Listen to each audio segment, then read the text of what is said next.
O Senhor esteja convosco. Ele está no meio de nós. Proclamação do Evangelho de Jesus Cristo, segundo Lucas. Glória a vós, Senhor. Naquele tempo, o anjo Gabriel foi enviado por Deus a uma cidade da Galileia chamada Nazaré, a uma virgem, prometida em casamento a um homem chamado José. Ele era descendente de Davi, e o nome da virgem era Maria. O anjo entrou onde ela estava e disse: alegra-te, cheia de graças, o Senhor está contigo. Maria ficou perturbada com estas palavras e começou a pensar qual seria o significado da saudação. O anjo então lhe disse: não tenhas medo, Maria, porque encontraste graça diante de Deus. Eis que conceberás e darás à luz a um filho, a quem porás o nome de Jesus. Ele será grande, será chamado Filho do Altíssimo, e o Senhor Deus lhe dará o trono de seu pai Davi. Ele reinará para sempre sobre os descendentes de Jacó, e o seu reino não terá fim. Maria perguntou ao anjo: como acontecerá isso, se não conheço homem algum? O anjo respondeu: o Espírito virá sobre ti, e o poder do Altíssimo te cobrirá com sua sombra. Por isso, o menino que vai nascer será chamado Santo, Filho de Deus. Também Isabel, tua parenta, concebeu filho na velhice. Este já é o 6º mês daquela que era conhecida como estéril, porque para Deus nada é impossível. Maria então disse: eis aqui a serva do Senhor, faça-se em mim segundo a tua palavra. E o anjo retirou-se. Palavra da salvação. Glória a vós, Senhor. Que a palavra de Deus perdoe os nossos pecados. Amém. Creio no Deus do impossível. Cantemos.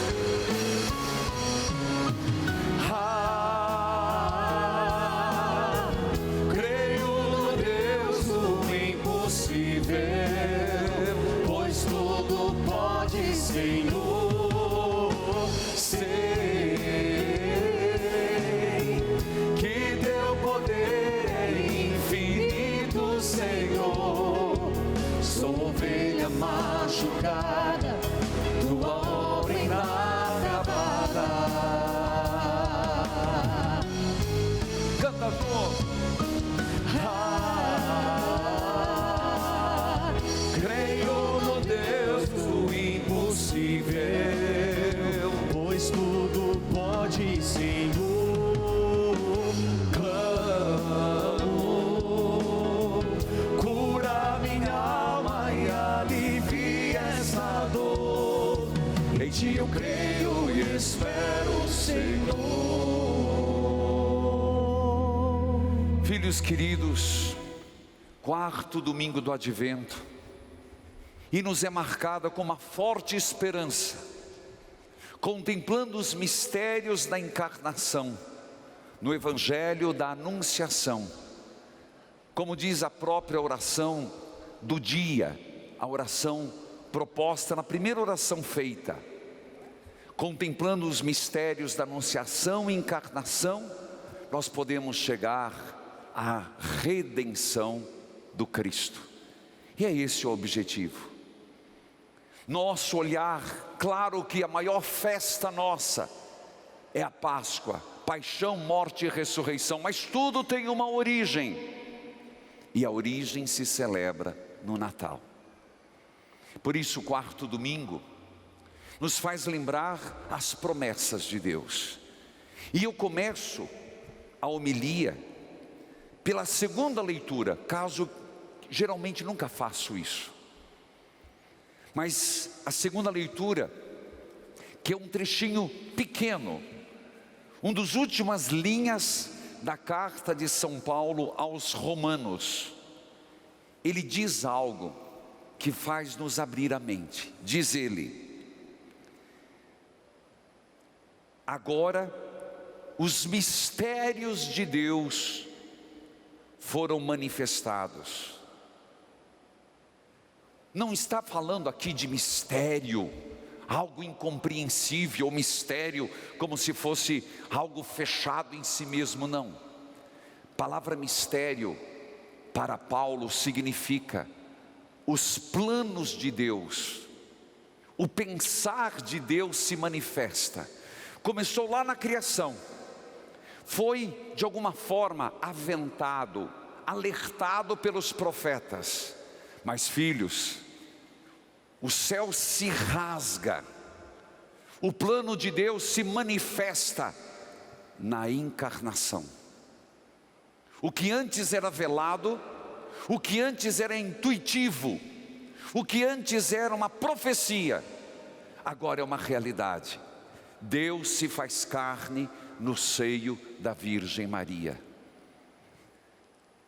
Por isso, o Natal é importante, esse quarto domingo é importante. Agora vamos para a primeira leitura. Já sabemos que é o mistério de Deus revelado. E o mistério de Deus é a encarnação. Na primeira leitura, é do profeta Isaías, não. Quem tem em casa pode pegar o aplicativo, mas é de Samuel. E a história é assim. Tenho que contextualizar. O texto fala que de Davi, mas já não é o Davi guerreiro, não é já aquele Davi que cometeu um erro contra a esposa de Urias. Esse texto, já no livro de Samuel, fala de um Davi idoso, fala de um Davi já tendo feito muitas coisas, tendo derramado muito sangue em vista de um reino. Fala de um Davi que manchou sua mão de sangue de pecado. E meus irmãos, gostemos ou não, quando a morte se aproxima, as pessoas começam, talvez um pouco por medo. E se não, meus irmãos, e se não estamos nisso, atenção, porque é hora de se voltar mais para Deus, naturalmente, porque está no nosso interior, esse encontro marcado, e a pessoa ela fica mais rezadeira, fica mais devota. É sim, é da natureza. É a história de Davi. Davi, na primeira leitura, ele está velho, e ele começa a pensar assim: meu Deus, eu matei muita gente em nome de um país, para fazer um reinado, eu derramei muito sangue, agora, o que está acontecendo? Os meus filhos, porque Davi tinha muitos filhos, o harém dele era enorme, ele tinha muitas mulheres, os filhos numa briga pelo poder, uma guerra fratricida.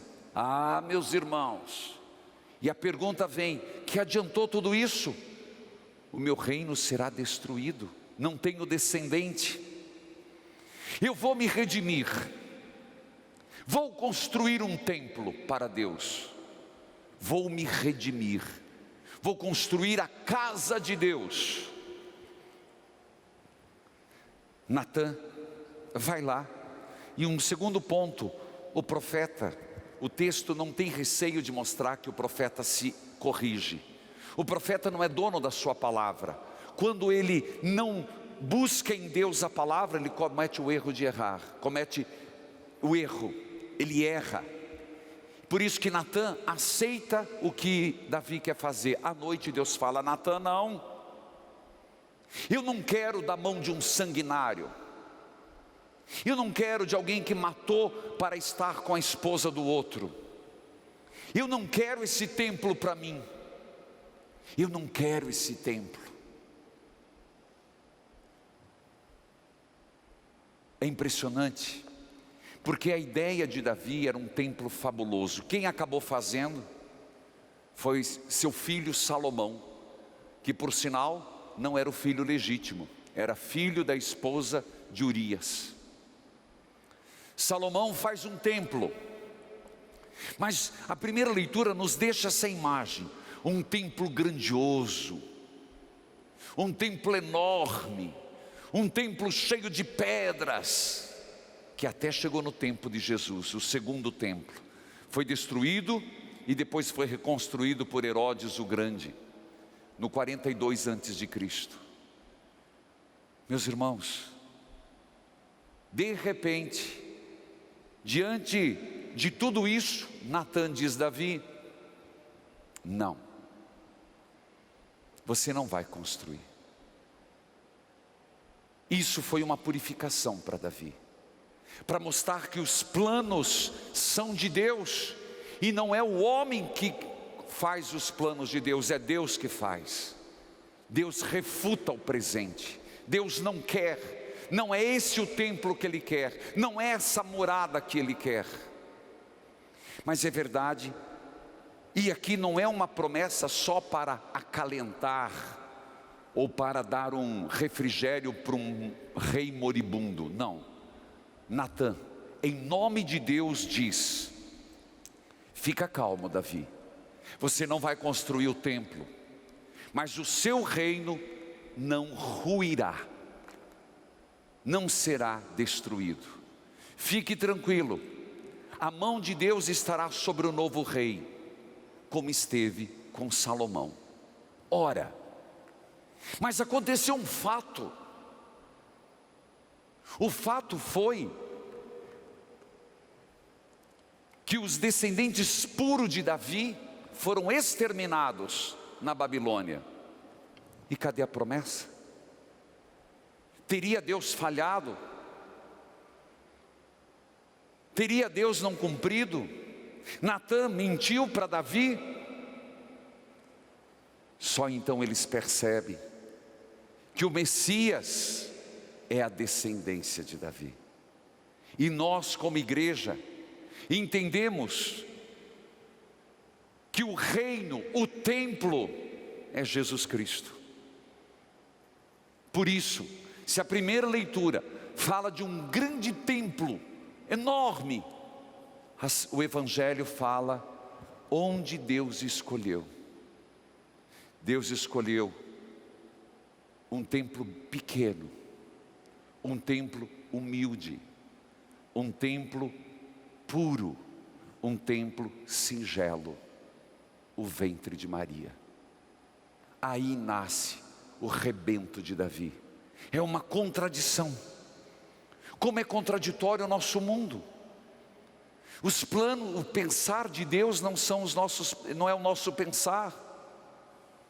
Veja, meus irmãos, veja o que acontece no Evangelho de hoje. Primeiro, foi escolhida uma cidade de Nazaré, uma cidade que nunca foi citada no Antigo Testamento. Nazaré era, meu Deus, um zero da esquerda, nada.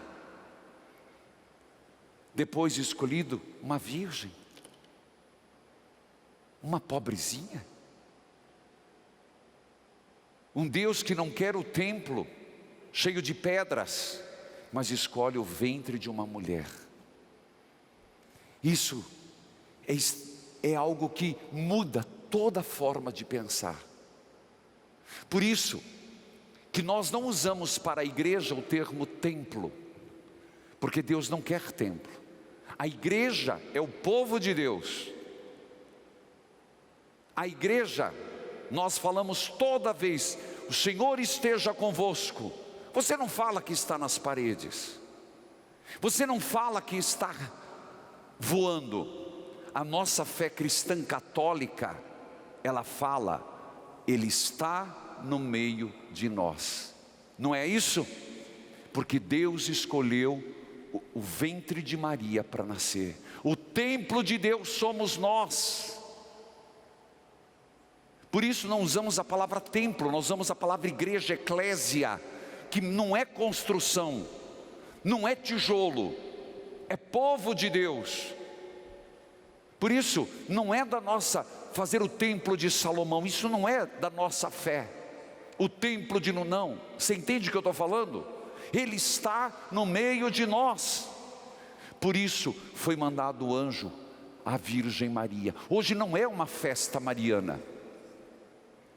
Foi dia 8, foi dia 12, mas hoje é uma festa cristocêntrica, para lembrar a nova e eterna arca, a nova e eterna igreja que Deus escolheu, o ventre da Virgem Maria. Alegra-te, cheia de graça, porque de Nazaré até um dos discípulos fez uma piadinha, e de Nazaré, falando de Jesus, pode vir algo de bom? Veio o descendente de Davi. Eu te pergunto, percebe os planos de Deus e os nossos? Percebe que às vezes os impérios que se levantam, os palácios que se erguem, não estão de acordo com a vontade do Senhor? Porque nasceu no seio de uma virgem? Porque foi nascer numa tapera, junto num curral? Este é o plano de Deus, estar com os mais humildes, estar com os mais pobres, estar com aqueles que estão mais abertos à graça de Deus. E toda vez que nós olhamos para Jesus, goste ou não, teremos que ver um homem simples, filho de carpinteiro. Não existe imperialismo nisso. Não tem como ver diferente. Eu não sei se a lição do presépio, a lição de Nossa Senhora, aquela que não tinha nada, mas o que ela tinha ela ofereceu. Eis aqui a escrava. Eu entendi os planos de Deus. Meus irmãos, se nós entramos ali e olhamos que aquela mulher de 15 anos fez até uma objeção, mas junto à objeção, estou aqui para servir. É isso que Deus quer de nós. Nós temos o que oferecer para Deus, nós temos o que entregar para Deus. E esse reino do Senhor começa com o sim de Maria, com o meu sim, com o teu sim, com o nosso sim. E nessa casa, Ele está no meio de nós. Nós precisamos trazer para nós o exemplo de Maria, não numa devoção gratuita, mas numa devoção interiorizada. Eu creio, eu me entrego a esse projeto, eu acredito no plano de Deus. Estamos a poucos dias do Natal. De novo, será que a gente aprendeu com essa pandemia que os nossos planos não são nada? Será que a gente não é hora de aprender de novo em Maria, que Deus escolhe os simples e os fracos para fazer maravilhas? Ave cheia de graça, o Senhor está contigo. Por isso, o texto vai dizer, logo depois, e será frisado muitas vezes, o seu nome será Jesus, e ele será grande, será chamado Filho do Altíssimo, o Deus vivo, e ele te dará o trono do seu pai Davi. Entendeu? Porque se você não entender isso, como é que pode? Pai de Jesus é Davi? O anjo fala isso. Errou o anjo? Não. É lembrado aqui que a promessa de Natã, feita por um rei moribundo, de que seu reino terá paz, a sua casa, e aqui casa não é construção, na primeira leitura casa é descendência, é continuidade, esse é linguajar bíblico. Nós estamos diante do cumprimento da promessa. Jesus verdadeiramente o Messias. E a primeira a reconhecer isso foi Nossa Senhora. Que nós nos preparemos para esse Natal. Talvez, e ainda é tempo, se nos anos anteriores muitas pessoas viriam para a tua casa, ou você viajaria, diria que até havia um certo incômodo. Esse ano as coisas estão mais tranquilas, e deve ser assim, sem aglomeração, sem muito vai ao shopping, vai ao mercado, é a gente viver o mais família. Mas então, isso não deveria diminuir a nossa preocupação em preparar os relacionamentos, em curar as feridas, em destruir os projetos pessoais que às vezes podem ser grandes, mas não são de Deus, porque Deus se mostra na simplicidade, no amor, no perdão, no aceite. Amém.